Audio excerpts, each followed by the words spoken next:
पहलगाम येथे झालेल्या दहशतवादी हल्ल्यानंतर भारत सरकारने मोठी आक्रमक पावलं उचलायला सुरुवात केलेली आहे। त्याच्यामध्ये अत्यंत महत्त्वाचं एक पाऊल आहे ते म्हणजे सिंधू नदीच्या बाबत। सिंधू नदीच्या बाबत एक धोरणात्मक आणि महत्त्वाचा निर्णय सध्या भारत सरकारने घेतलेला बघायला मिळतंय। मात्र आपण बघतोय की सिंध प्रांतामध्ये या ठिकाणी जो भारताकडे हा प्रांत आहे सिंध फॉरेस्ट डिव्हिजन जे आहे त्या ठिकाणी मोठ्या प्रमाणात तसं अलर्ट जारी करण्यात आलेला आहे।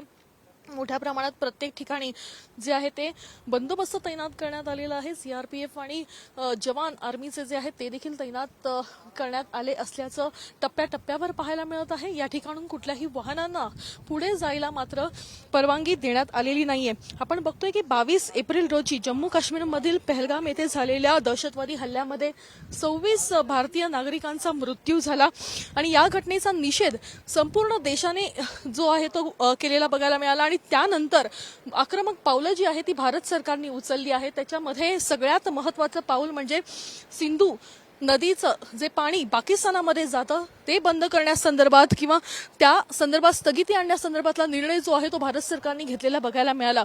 1960 साली याच सिंधू नदीचं हे पाणी जे आहे ते पाकिस्तानामध्ये देण्यासंदर्भात खरं तर एक करार झाला होता आणि या कराराचं निलंबन जे आहे ते कालच्या महत्त्वाच्या बैठकीत देखील झालं असल्याचं बघायला मिळालं होतं। काल महत्त्वाची बैठक खरं तर संपन्न झाली।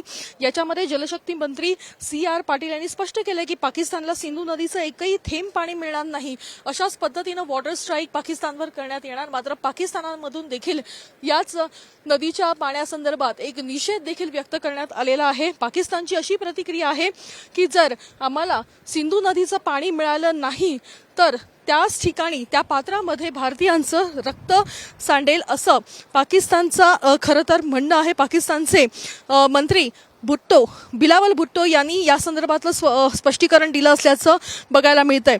त्याच्यामुळे सध्या ज्या पाण्यावरून पाकिस्तान आणि भारत याच्यामध्ये मोठ्या प्रमाणात तणाव वाढलेला बघायला मिळत आहे तीच ही सिंधू नदी आहे जी भारतामध्येही मोठ्या प्रमाणात वाहते, पाकिस्तानातही वाहते। मात्र पाकिस्तानात ही नदी वाहणार नाही आणि पाकिस्तान एकेका थेंबासाठी तरसेल तरच त्यांना अद्दल घडवली जाईल, तरच जे मृत्युमुखी पडलेले आहेत भारतीय नागरिक त्यांना श्रद्धांजली दिली जाईल असा पवित्र जो आहे तो सध्या भारत सरकारचा बघायला मिळतोय। कॅमेरापासून गणेश कानडेचा वैदेही काणेकर, साम टीव्ही न्यूज काश्मीर।